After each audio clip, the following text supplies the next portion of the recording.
بسم اللہ الرحمن الرحیم الرحمن علم القرآن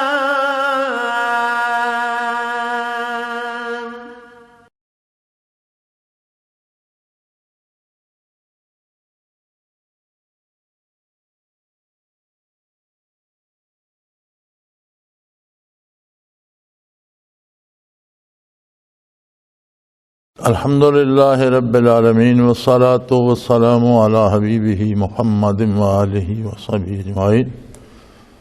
اعوذ باللہ من الشیطان الرجیم، بسم اللہ الرحمن الرحیم۔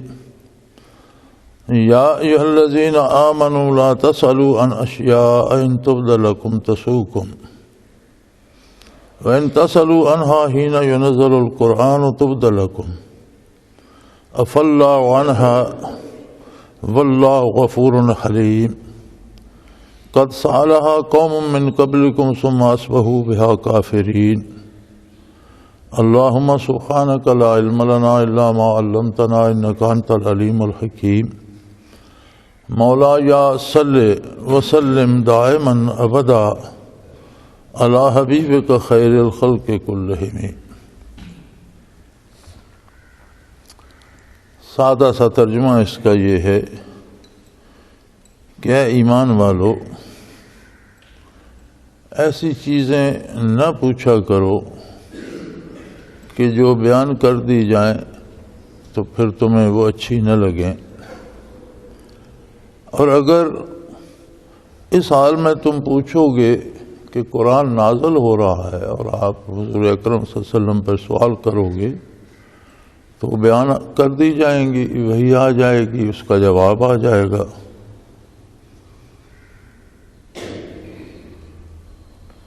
عفا اللہ عنہا، جو اس سے پہلے گزر چکا، جو ہو چکا، اللہ کریم اس سے معاف فرماتے ہیں، اس لیے کہ اللہ مغفرت والے اور بہت حلم والے ہیں۔ تم لوگوں سے پہلے جو قومیں گزری ہیں انہوں نے ایسا کیا تھا، انبیاء کے ساتھ سوالات کیے، مین میخ نکالی باتوں کی، اور جب وہ باتیں واضح ہو گئیں تو پھر انکار کر بیٹھے۔ لہذا آپ زیادہ سوال نہ کیا کریں۔ یہ بڑی خوبصورت بات ہے اور بڑی نازک بات ہے۔ عمل کرنے کے لیے جاننا شرط ہے۔ کسی بات پر عمل تبھی بندہ کر سکتا ہے جب اس بات کو جانتا ہو، اور جاننے کے لیے پوچھنا پڑتا ہے۔ لیکن یہاں بات کی نزاکت یہ ہے کہ آپ نے کوئی چیز پوچھی، حضور صلی اللہ علیہ وسلم نے فرما دی، تو جس طرح حضور نے فرمایا اس میں جو آپ کی سمجھ میں آیا اس کے مطابق عمل کریں، اس پہ جرا قدا نہ کریں، زیادہ مین میخ نہ نکالیں۔ سادہ سی بات جو حضور نے فرما دی، آپ نے سن لی، جس طرح آپ نے سمجھی اس پر عمل کریں، بات ختم ہو گئی۔ اور اگر آپ اس پہ جرا کریں گے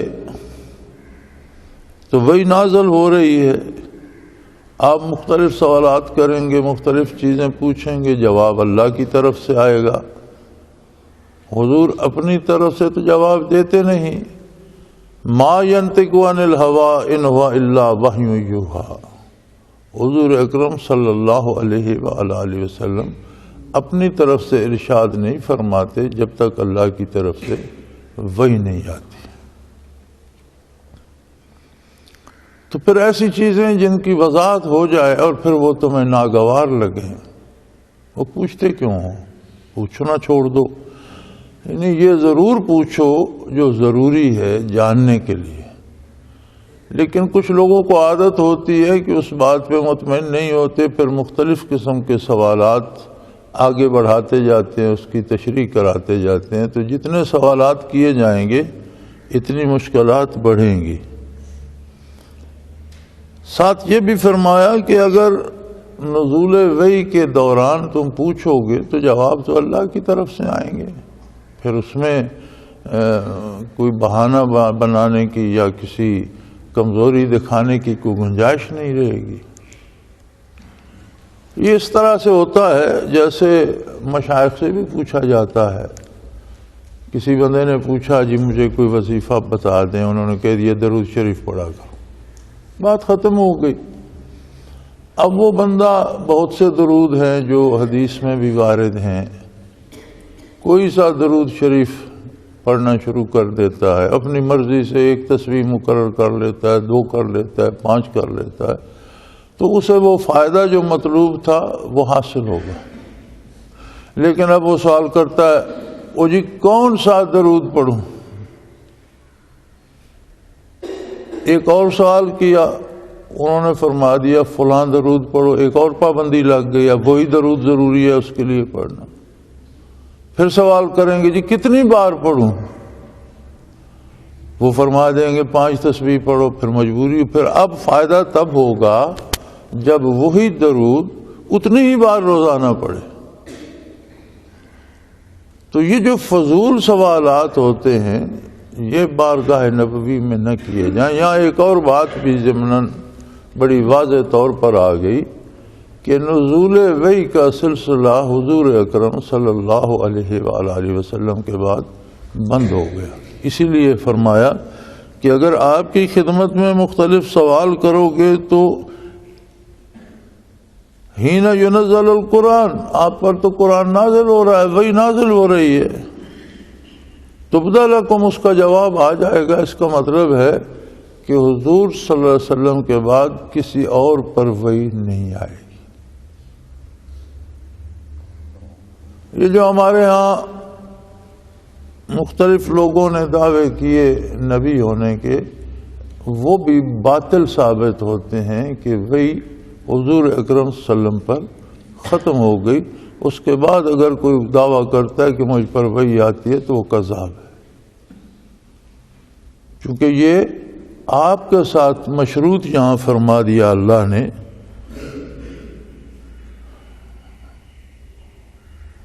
اور جو اس سے پہلے کچھ سوال جواب ہو چکے، فرمایا اللہ معاف کرنے والا ہے کہ وہ بڑا بخشنے والا ہے اور بڑا بردبار ہے، بڑا حلم والا ہے۔ یہ اسی کی عظمت ہے اور اس کے حلم کی عظمت ہے کہ انسانوں کو ان کے موجودہ کردار سمیت برداشت کر رہا ہے۔ زمین نہیں پھٹتی، آسمان سے عذاب نہیں آتا، لوگوں کی ظاہری شکلیں نہیں بگڑتی ہیں، اور یہ معجزات آقا نامدار صلی اللہ علیہ وآلہ وسلم اور آپ کی برکات میں سے ہے۔ آپ نے فرمایا کہ اللہ کریم نے مجھے جو خصوصیات دی ہیں ان میں ایک یہ بھی ہے کہ اجتماعی طور پر قومیں غرق نہیں ہوں گی، اجتماعی عذاب نہیں آئیں گے، یا پہلے جس طرح قومیں شکل مسخ ہو کر بندر خنزیر بن جاتے تھے اس طرح کے اجتماعی عذاب میرے دنیا پہ تشریف لانے کے بعد اللہ نے ختم کر دیا۔ لیکن دیکھنا یہ ہوگا کہ جن قوموں پر عذاب آئے ان کا کردار کیا تھا، اور کیا کہیں آج ہم ویسے ہی کام تو نہیں کر رہے جیسے وہ کرتے تھے۔ تو بے شک اجتماعی عذاب نہ آئے لیکن اس کردار کا رد عمل ضرور وارد ہوتا ہے۔ ظاہری شکلیں نہ بگڑیں، روح کی شکل انسانی نہیں رہتی، شکلیں روح کی بگڑ جاتی ہیں۔ اور علماء حق فرماتے ہیں کہ ایمان کا نام زندگی ہے، زندگی اسے حاصل ہے جس میں نور ایمان ہے، ورنہ اس کی روح حیات نہیں پاتی، ایک جانور کی طرح جیتا ہے۔ قرآن نے فرمایا اولئک کالانعام بل ہم اضل، یہ چوپاؤں کی طرح ہے، بلکہ ان سے بھی گئے گزرے ہیں کہ انہیں تو اللہ نے تخلیقی جانور کیا، انہیں انسان بنایا، انسانی عظمت سے نوازا، پھر ان کا کردار حیوانوں جیسا ہو گیا۔ اس میں دو باتیں واضح کر دیں. ایک تو یہ کہ بارگاہ رسالت سے جو حکم سنو جس طرح سمجھا ہے اس پر عمل کرو. نبی کریم صلی اللہ علیہ وآلہ وسلم جب غزوہ خندق سے پلٹے تو 30 دن سے زیادہ یہ غزوہ جاری رہا، محاصرہ رہا مدینہ منورہ کا مشرکین عرب کی طرف سے، اور بڑے لشکر اور بڑی جمعیت جمع ہوئی تھی کفار اور مشرکین کی. بالآخر محاصرہ چھوڑ کر بھاگنا پڑا انہیں. تو خود حضور نبی کریم صلی اللہ علیہ وآلہ وسلم رات دن مسلسل محاذ جنگ پر رہنے سے بہت تھک چکے تھے، صحابہ کرام نڈھال ہو چکے تھے. پھر کھانے پینے کو کچھ نہیں ملتا تھا، لوگوں نے پیٹ پر کس کر پتھر باندھے ہوئے تھے. عربوں کی ایک عادت تھی، فاقہ ہو تو پیٹ میں ہوا بھر جاتی ہے، وہ پیٹ پر پتھر رکھ کر اوپر کس کر باندھ دیتے تھے تو اس سے فاقہ تر رہتا تھا. تو یہ واقعات بھی ملتے ہیں کہ ایک صحابی نے اپنے پیٹ سے کرتا اٹھا کر حضور کو دکھایا تو اس نے پتھر باندھ رکھا تھا. تو حضور اکرم صلی اللہ علیہ وسلم نے کرتا مبارک اٹھایا تو آپ کے پیٹ مبارک پر 2 پتھر بندھے ہوئے تھے. تو اس سال میں سردی بھی تھی اور مسلسل 1 مہینے سے زیادہ رات دن حالت جنگ میں رہنے کے بعد مشرکین کو اللہ نے ہزیمت دی، ان پر غیبی لشکر بھیج دیے، آندھیاں طوفان بھیج دیے، وہ بھاگ گئے. حضور واپس تشریف لائے. آپ نے سر اقدس سے خود مبارک اتارا اور سر پر دست اقدس سے پانی ڈالا، ایک چلو دوسرا تیسرا ڈالنے لگے تو وہی نازل ہوئی کہ پہلے یہود کا جو قبیلہ جو اس سازش بنانے میں بھی شریک تھا اور مشرکین کے ساتھ تعاون بھی کرتا رہا، مسلمانوں کے خلاف جاسوسی بھی کرتا رہا اور اسلحہ وغیرہ بھی مسلح بھی کرتا رہا مشرکین کو اسلحہ وغیرہ دے کر. تو حکم ہوا کہ ذرا مت اتاریے، پہلے بنو قریظہ تشریف لے جائیے. آپ صلی اللہ علیہ وسلم نے تمام مجاہدین کو، صحابہ کرام کو حکم دے دیا کہ عصر کی نماز بنو قریظہ پہنچ کر پڑھو. چند میل کا فاصلہ تھا جہاں بنو قریظہ کا قلعہ وغیرہ اور وہ لوگ تھے. تو صحابہ کرام فوراً چل دیے. یہ بڑے عجیب لوگ تھے، اللہ کریم نے اپنے نبی صلی اللہ علیہ وسلم کی رفاقت کے لیے پیدا فرمائے تھے. ان میں سوال کرنے یا بہانے بنانے کی بات نہیں تھی، جو سنتے تھے اس پر عمل کرتے تھے. اب حکم ہوا کہ عصر کی نماز وہاں جا کر پڑھو. آدھے راستے میں پہنچے تو عصر کا وقت ہو گیا. تو کچھ لوگوں نے یہ کہا صحابہ کرام میں سے کہ حضور کا منشا عالی یہ تھا کہ وہاں جلدی پہنچو، نماز تو ادا کرنی ہے، وہاں پہنچ کر بھی کرنی ہے، یہاں پڑھ لیں تو اول وقت میں ادا ہو جائے گی. کچھ لوگوں نے کہا کہ بھئی سادہ سا حکم ہے کہ عصر کی نماز بنو قریظہ جا کر پڑھو، بات ختم ہو گئی، اس میں آپ یہ کیوں نکالتے ہیں. چنانچہ کچھ لوگ چلے گئے اور کچھ لوگوں نے عصر کی نماز وہاں ادا کرنا شروع کر دی. راستے 4 فرض تھے، انہوں نے پڑھے، انہوں نے وہاں پہنچ کر نماز کی نیت کی، وہ فارغ ہوئے تو یہ بھی پہنچ گئے.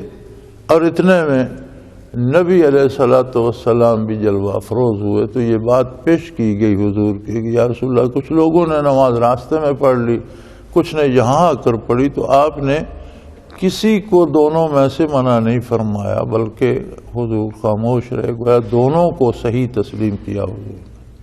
اب ایک ارشاد عالی تھا، اس سے دونوں پہلو نکلتے تھے، دونوں پہلوؤں پر عمل ہو گیا. تو یہ تو ہوتی ہے ان لوگوں کی بات جو عمل کرنا چاہتے ہیں.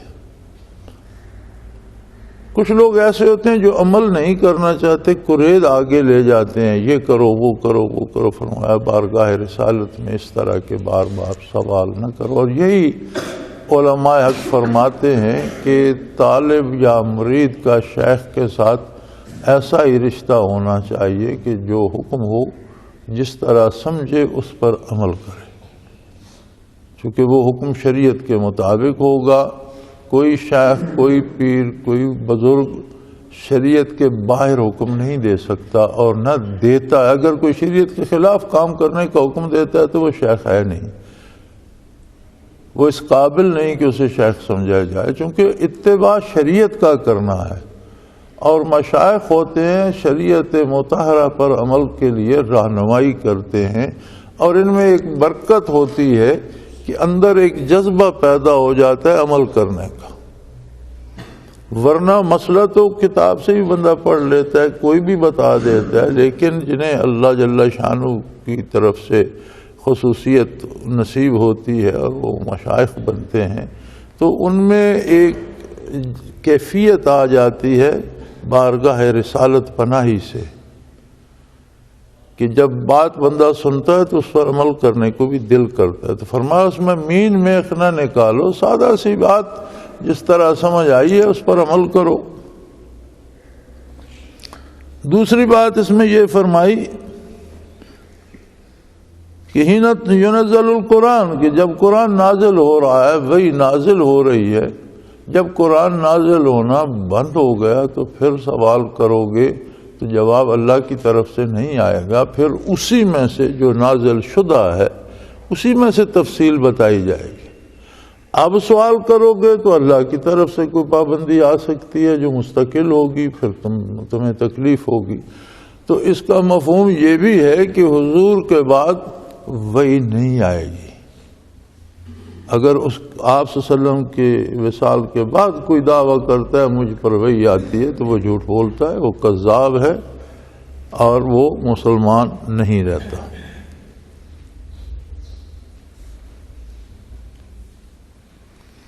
قد سالھا قوم من قبلکم، تم سے پہلے بھی کچھ قومیں تھیں جن کے پاس نبی آئے، انبیاء اور رسل آئے، صاحبان وحی آئے، اور ان پر انہوں نے اس طرح کے سوال کیے، لیکن جب جواب آئے ثم اصبحوا بہا کافرین، تو پھر وہ ان کا انکار کر بیٹھے، یہ تو ہم سے نہیں ہوتا، اور انکار کی وجہ سے کفر میں چلے گئے۔ تو فرمایا یہ بہت بڑا احتیاط کا معاملہ ہے، اور جاننے کے لیے پوچھنا اور بات ہے، اور محض قرید کے لیے اور بات کو الجھانے کے لیے سوال در سوال کیے جانا ایک اور بات ہے، ان میں تھوڑا سا فرق ہوتا ہے۔ اسی طرح فرمایا ما جعل اللہ من بحیرۃ ولا صائبۃ ولا وسیلۃ ولا حام ولکن الذین کفروا یفترون علی اللہ الکذب واکثرهم لا یعقلون۔ اللہ نے کوئی بحیرہ، صائبہ، وسیلہ، حام وغیرہ نہیں بنایا، کافروں نے اللہ پر جھوٹ بولا، اور یہ ان کی اکثریت بے وقوف ہوتی ہے۔ مشرکین عرب نے مختلف رواج بنا رکھے تھے، کچھ بتوں کے نام پر اونٹوں کو چھوڑ دیتے اور ان کا ایک نام رکھ دیتے، پھر انہیں کوئی نہیں چھیڑتا تھا کہ یہ بت کے نام پر چھوڑا گیا ہے۔ اسی طرح بحیرہ، صائبہ، وسیلہ، حام، ان میں تھوڑا تھوڑا فرق ہے۔ کچھ اونٹ اس لیے چھوڑتے تھے کہ یہ اتنی دفعہ جفتی کر چکا ہے اس لیے اب بت کے نام پر چھوڑ دیا، کچھ مادہ اونٹنیاں اس لیے چھوڑ دیتے تھے کہ جتنی دفعہ اس نے بچے دیے اس نے مادہ ہی بچہ دیا، اب اتنے بچے دے چکی، اب اس کے بعد یہ بت کے نام پر آزاد ہے، تو پھر ان کی بڑی عزت کرتے اور انہیں بت کے نام پہ چھوڑ دیتے۔ تو اللہ کریم فرماتے ہیں کہ اللہ نے تو کوئی حکم نہیں دیا کسی کتاب میں، اللہ کے کسی نبی نے یہ بات نہیں بتائی کہ اس طرح سے جانوروں کو بتوں کے نام پر یا غیر اللہ کے نام پر چھوڑ دو۔ وَلَكِنَّ الَّذِينَ كَفَرُوا يَفْتَرُونَ عَلَى اللَّهِ الْكَذِبَ، کہ یہ کافروں کی کیسی بدبختی ہے کہ ان کے جہنم جانے کے لیے تو کفر ہی کافی تھا، مزید اس پر رسومات بنا کر اللہ پر جھوٹ بولتے. یعنی دوزخ جانے کے لیے تو کفر ہی کافی تھا، تو مزید اپنے اوپر بوجھ لاد رہے ہیں کہ اللہ کریم پر جھوٹ بول رہے ہیں. اور یہ بہت بڑی بے وقوفی کی بات ہے، بہت بڑی زیادتی کی بات ہے. یہ اپنے ساتھ یہ ایسے بے وقوف ہیں کہ اپنی تباہی کے اسباب کر رہے ہیں. اب یہ معاملہ بڑا نازک ہے، اور ہمارے ہاں باقی دنیا میں عالم اسلام میں اتنا زیادہ نہیں ہے یہ رواج جتنا بر صغیر میں ہو گیا. بر صغیر میں کچھ حکمران ایسے گزرے ہیں جنہوں نے کوشش کی کہ ہندو مسلم اکٹھے ہو جائیں اور ہم ان پر حکومت کرتے رہیں. جیسے مغلوں میں سے اکبر کا نام لیا جاتا ہے. تو بہت سی رسومات جو ہندوؤں کی تھیں وہ مسلمانوں میں آ گئیں. اب وہ اتنی راسخ ہو چکی ہیں کہ لوگ فرائض ترک کر سکتے ہیں، صلات چھوڑ دیتے ہیں پنجگانہ، روزہ نہیں رکھتے، لیکن ان رسومات پر ضرور عمل کرتے ہیں.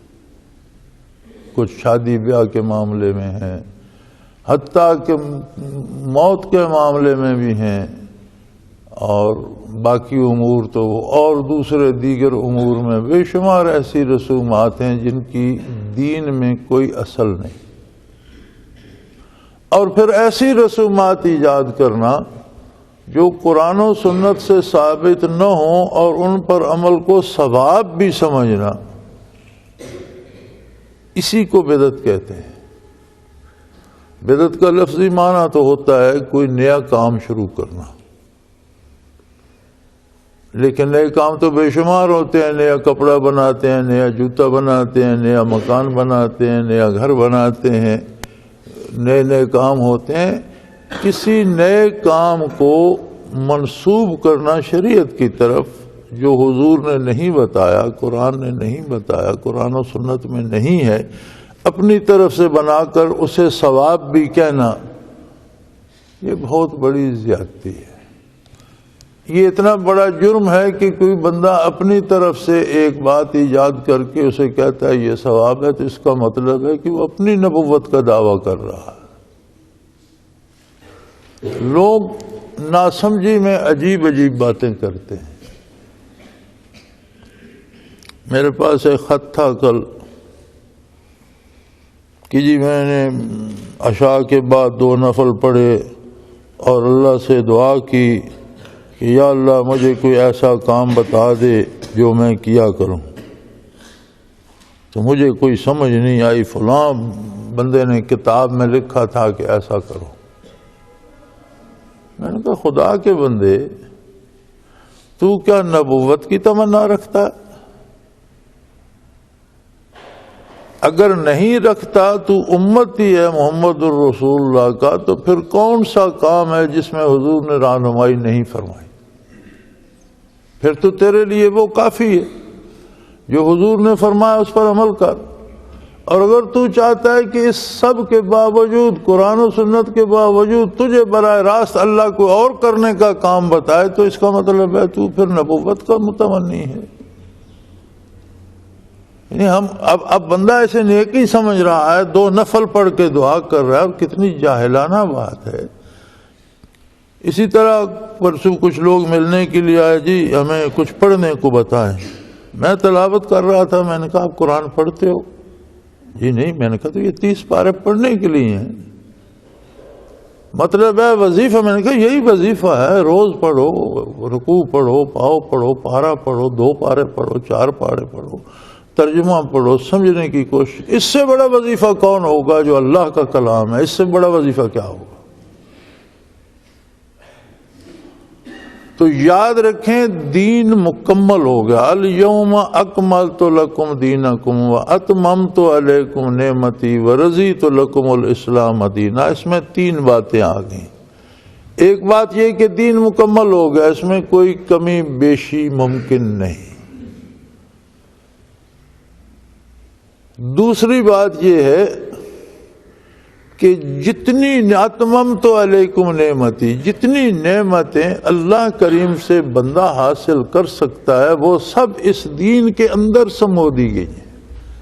اس سے باہر کوئی ایسا عمل، کوئی ایسا وظیفہ نہیں ہے کہ وہ کوئی ایسی مزید نعمتیں لا دے۔ وَرَضِيتُ لَكُمُ الْإِسْلَامَ دِينًا، اور اللہ نے دین اسلام کو اپنی رضامندی کا مظہر بنا دیا ہے۔ اب اس سے باہر نکل کر رضا الہی حاصل نہیں ہو سکتی، نہ کوئی نعمت حاصل ہو سکتی ہے، نہ کوئی رضا الہی کا کوئی شمع حاصل ہو سکتا ہے۔ سب کچھ اس دین کے اندر ہے۔ ایک یہودی عالم نے سیدنا فاروق اعظم رضی اللہ تعالی عنہ سے عرض کیا کہ اگر یہ آیت ہم پہ نازل ہوتی، ہماری کتاب میں ہوتی، تو ہم اس کے نزول کے دن کو عید کا دن بناتے اور ہر سال مناتے۔ تو آپ نے فرمایا کہ تم جاہل اور بے وقوف ہو۔ یہ آیت نازل ہوئی تھی حجۃ الوداع کے موقع پر یوم عرفہ میں، جس دن حضور نبی کریم صلی اللہ علیہ وسلم عرفات میں جلوہ افروز تھے۔ تو ہر سال عرفات میں مسلمانان عالم اسی طرح جمع ہوتے ہیں اور لاکھوں کی تعداد میں جمع ہوتے ہیں، اور وہیں وہ عید ہماری، اسی دن ہماری عید بھی ہوتی ہے، اسی دن ہمارا حج بھی ہوتا ہے۔ اور وہ جمعے کا دن تھا، روئے زمین پر ہر مسلمان جمعے کی بھی کوشش کرتا ہے، ہر شہر، ہر قریے، ہر گاؤں میں جمعے کا اجتماع بھی ہوتا ہے۔ اس سے بڑی عید اور کیا ہوگی؟ تم اور اس سے بڑا کیا کرتے؟ ہم تو اللہ کریم کا شکر ادا کرتے ہیں کہ جمعے کا دن تھا، یوم عرفہ تھا، حضور عرفات میں جلوہ افروز تھے، اسی دن حج بھی تھا، اور یہ آیہ کریمہ نازل ہوئی۔ تو اب بھی مسلمان یوم عرفہ کو بھی وہاں جمع ہوتے ہیں اور جمعے کو بھی روئے زمین پر جہاں مسلمان ہیں وہ جمعہ ادا کرنے کی کوشش کرتے ہیں۔ لہذا ہم تو یہ عید ہر ہفتے بھی مناتے ہیں، ہر سال بھی مناتے ہیں۔ تو اب دین کے باہر، اسلام کے باہر، قرآن و سنت کے باہر جو شخص کوئی فائدہ حاصل کرنا چاہتا ہے، فرمایا لا یاکلون، ان میں عقل نہیں ہے، بے وقوف ہے جو ایسا کرتا ہے۔ کوئی وظیفہ، کوئی چلا، کوئی عبادت جو قرآن و سنت سے اور حضور اکرم صلی اللہ علیہ وسلم سے ثابت نہیں ہے، اسے بطور عبادت کرنا یہ جہالت ہے، ظلم ہے اپنے آپ کے ساتھ۔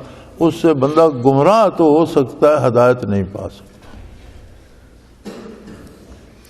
وَإِذَا قِيلَ لَهُمْ تَعَالَوْا إِلَىٰ مَا أَنزَلَ اللَّهُ وَإِلَى الرَّسُولِ قَالُوا حَسْبُنَا مَا وَجَدْنَا علیہ آباءنا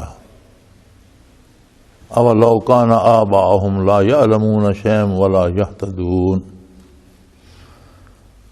فرمایا جب ان لوگوں سے کہا جائے کہ اس بات پہ آؤ جو اللہ نے نازل فرمائی ہے اور جو رسول اللہ صلی اللہ علیہ وسلم کا ارشاد ہے، جو حضور پر نازل ہوئی، جو اللہ نے حضور کے طفیل ہمیں بتائی ہے، اس بات پر آؤ، تو کہتے ہیں نہیں بھائی ہمارا باپ دادا اس طرح کرتا تھا، اگر ہم یہ کام نہ کریں تو پھر اس کا مطلب ہے ہم اپنے باپ دادے کو جاہل سمجھ لیں، انہیں بے وقوف سمجھ لیں اور ہم زیادہ عقل مند بن جائیں۔ اللہ کریم فرماتے ہیں وَلَوْ كَانَ آبَاؤُهُمْ لَا يَعْلَمُونَ شَيْئًا وَلَا يَهْتَدُونَ، خواہ ان کے آباء نہ علم ہی رکھتے ہوں اور نہ ہدایت ہی رکھتے ہوں۔ یعنی اگر آباء معاذ اللہ کسی کے بزرگ والدین یا کسی کے باپ دادا گمراہ تھے تو گمراہی میں باپ دادا کی پیروی درست نہیں ہے، بلکہ طے شدہ امر ہے کہ جو اللہ نے محمد الرسول اللہ صلی اللہ علیہ وسلم پہ نازل فرمایا صرف وہ بات عند اللہ قبول ہوگی اور وہی دین ہے۔ لیکن بدبختی ہے لوگوں کی کہ وہ اپنے باپ دادا کی ایک خاص آنر بنا لیتے ہیں۔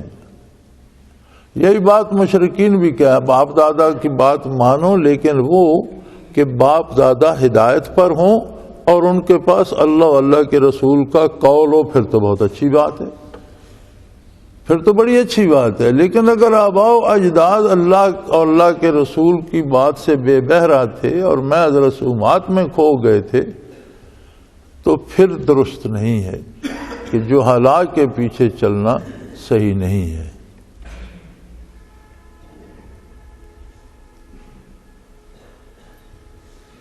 پھر بڑی خوبصورت بات ارشاد فرمائی کہ لوگوں یا ایھا الذین آمنوا علیکم انفسکم لا یضرکم من ضل اذا اهتدیتم الی اللہ مرجعکم جمیعا فینبئکم بما کنتم تعملون۔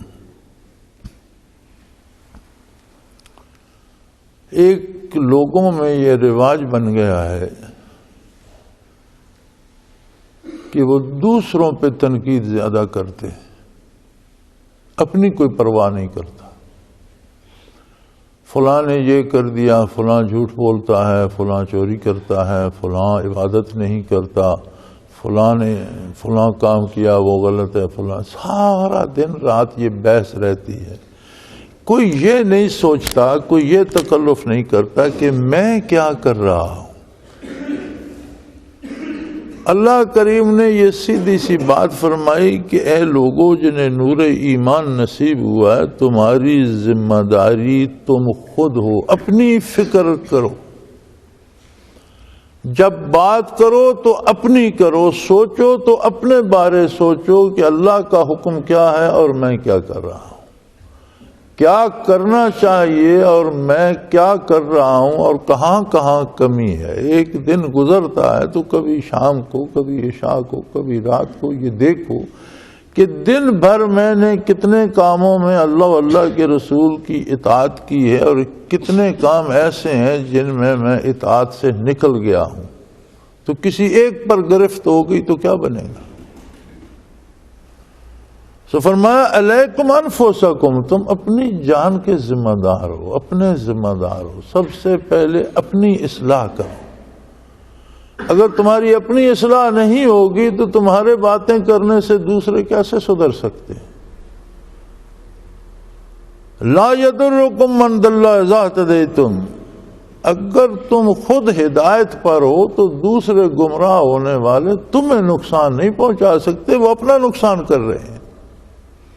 اگر دوسرا کوئی بندہ غلطی کرتا ہے یا دوسرا کوئی بندہ گناہ کرتا ہے یا دوسرا کوئی بندہ دین کے خلاف جا رہا ہے تو اسے بتانا سمجھانا یہ تو ایک بات ہے، لیکن یہ کہنا جیسے آج کل ہمارے ہاں یہ سیاست میں چلتا ہے، سارا دن رات ٹی وی پہ بحث ہوتی ہے کہ یہ حکومت نے یہ غلط کیا، تو جواب یہ دیا جاتا ہے کہ اگلی حکومت نے بھی ایسا کیا تھا، اس سے اگلی نے بھی ایسا کیا تھا۔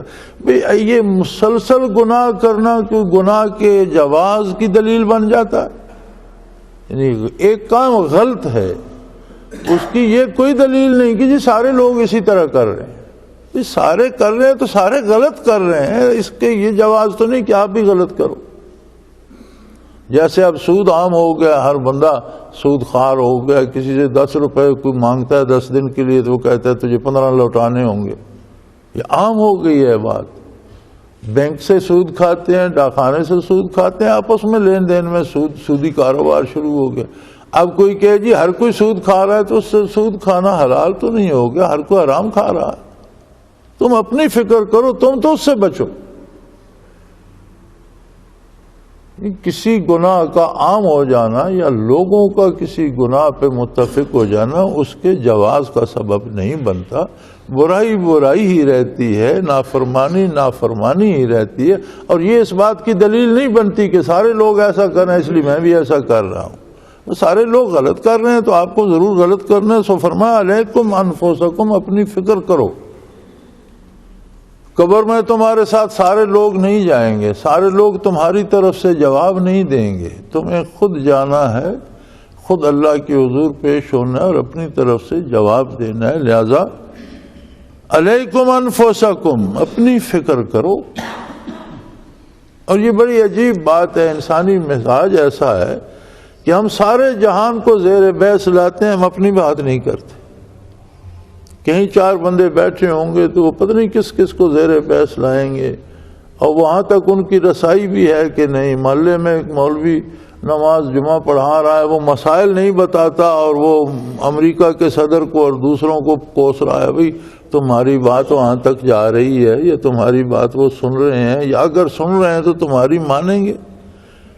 تو وہ بات کرو جو تمہارے سامنے بیٹھے ہیں، جو ان کے مطلب کی بات ہے، جو تم سے کچھ سننے آئے ہیں، سیکھنے آئے ہیں، وہ شاید اللہ کرے کچھ مان بھی لیں، تو انہیں ان کے مطلب کی بات بتاؤ، جو سامنے چیز ہے جس پر ہمارا، پھر اپنی فکر کرو، اپنی اصلاح کی فکر کرو، اپنے آپ کو تلاش کرو کہ میں اس سارے میں کہاں ہوں۔ اگر تم ہدایت پر ہو تو دوسرے کا گناہ تمہارا کچھ نہیں بگاڑ سکتا، اور اگر تم ہدایت کا راستہ چھوڑ دو گے تو تمہارے پلے کچھ نہیں بچے گا۔ لہذا اپنی فکر کرو، الی اللہ مرجعکم جمیعا، تم سب کو لوٹ کر اللہ کی بارگاہ میں جانا۔ سب نے ایک جگہ، ایک وقت میں، ایک مقام پر کھڑے ہونا ہے اللہ کے حضور۔ فَيُنَبِّئُكُم بِمَا كُنتُمْ تَعْمَلُونَ، اور وہ ایسی بارگاہ ہے کہ کتنے ایسے جرائم ہوں گے جو تم کر کے بھول چکے ہوگے، کچھ کام ایسے ہوں گے جنہیں تمہیں خیال ہی نہیں ہوگا کہ یہ میں نے جرم کیا ہے، کچھ گناہ ایسے ہوں گے جن پر تم زندگی میں فخر کرتے ہوگے کہ میں نے یہ بڑا کام کیا ہے۔ وہاں اللہ کو احتیاج نہیں ہوگی کہ تم بتاؤ تو اسے پتہ چلے، بلکہ وہ تمہیں بتائے گا کہ تم نے زندگی میں کیا کیا کیا ہے۔ فَيُنَبِّئُكُم بِمَا كُنتُمْ تَعْمَلُونَ، جو تمہارا کردار تھا وہ اللہ کریم تمہیں ایک ایک بات یاد دلائیں گے کہ فلاں لمحے تو نے یہ کیا تھا، فلاں لمحے تو نے یہ کیا تھا، فلاں۔ انسان کئی باتیں بندہ بھول چکا ہوگا، وہ کہے گا یا اللہ مجھے تو یہ یاد نہیں، میں نے تو یہ نہیں کیا تھا۔ اللہ کریم شہادتیں دیں گے، قرآن کریم میں موجود ہے کہ اس کے ہاتھ پاؤں، اس کے چمڑا، جلد، وجود، اس کی آنکھیں، اعضائے بدن، اللہ ان سے پوچھے گا کہ بتاؤ بھائی یہ تو کہہ رہا ہے میں نے نہیں کیا تھا، وہ کہیں گے اللہ کیا تھا، ہاتھ کہیں گے ہم سے کیا تھا، آنکھ کہیں گی میں گواہ ہوں، جسم کہے گا کیا تھا یا اللہ اس نے۔ وہ قرآن کریم میں بڑا عجیب مکالمہ آتا ہے کہ بندہ اپنے ہاتھ پاؤں سے کہے گا کہ ظالم ہو، اگر مجھ پر عذاب ہوگا تو تم ہی پر ہوگا، تم کیوں گواہیاں دے رہے ہو؟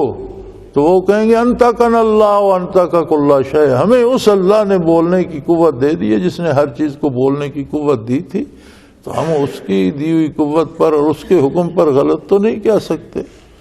جلیں گے یا مریں گے یا عذاب ہوگا تمہارے ساتھ بھگتیں گے، لیکن اللہ کی بارگاہ میں جھوٹ تو نہیں بول سکتے۔ تو فرمایا اس لمحے کو یاد رکھو جب تمہاری پیشی ہوگی، اور وہ بارگاہ ایسی ہے کہ تمہارے کردار کے ایک ایک ذرا ذرا سے کام سے واقف ہے، تمہیں وہاں بتایا جائے گا کہ تم یہ کرتے رہے ہو، تمہارا یہ کام غلط تھا، یہ کام غلط تھا، یہ نظریہ غلط تھا، یہ عقیدہ غلط تھا۔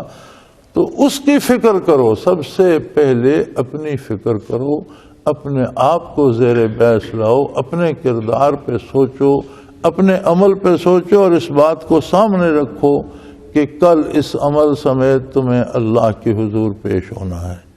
اللہ کریم ہماری خطاؤں سے درگزر فرمائے، دین کی سمجھ اور شعور عطا فرمائے، اور نیکی کی توفیق عطا فرمائے۔ وآخر دعوانا ان الحمدللہ رب العالمین۔ اللہ اللہ اللہ اللہ اللہ اللہ اللہ اللہ۔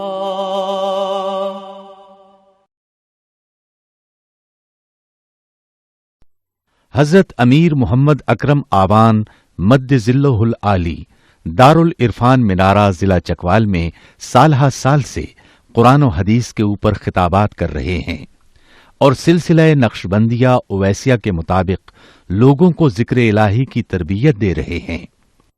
وہ قرآن پاک کی تفسیر ترتیب وار بیان کر رہے ہیں۔ تفسیر قرآن کو وہ موجودہ ملکی اور بین الاقوامی حالات کے مطابق بیان کرتے ہیں۔ موٹر وے سے کلر کہار کے انٹرچینج سے نکلتے ہوئے، کلر کہار کی جھیل سے ہوتے ہوئے، میانی، بوچھال اور نور پور سے گزرتے ہوئے دارالعرفان منارہ پہنچ سکتے ہیں۔ حضرت امیر محمد اکرم آوان نے بچیوں اور بچوں کی دینی اور دنیاوی تعلیم کے لیے سقارہ اکیڈمی کے نام سے ایک درسگاہ بھی قائم کی ہے، جس کا افتتاح ملک پاکستان کے صدر جنرل محمد ضیاء الحق نے اپنے دست مبارک سے کیا تھا۔ وہ تمام احباب جو اسلام کی طلب رکھتے ہیں ان سے گزارش ہے کہ دارالعرفان منارہ ضلع چکوال میں امیر محمد اکرم آبان صاحب کے خطابات سے مستفید ہوں۔ وہ ہر جمعے کو نماز سے پہلے بیان فرماتے ہیں۔ ہر ماہ کی پہلی اتوار کو ماہانہ اجتماع ہوتا ہے جس میں آپ خصوصی خطاب فرماتے ہیں اور پاکستان کے چاروں صوبوں سے احباب اس اجتماع میں شرکت کرتے ہیں۔ اس کے علاوہ یہاں سال میں 2 مرکزی اجتماعات بھی ہوتے ہیں، ایک رمضان المبارک میں اعتکاف کا اجتماع اور دوسرا جولائی اور اگست میں 40 دن کا اجتماع ہوتا ہے جس میں روحانی تربیت کی جاتی ہے۔ اپنا خون سیماب دے کر اتنا ہم کر جائیں گے، نام آقا کا چمن میں پھر رقم کر جائیں گے۔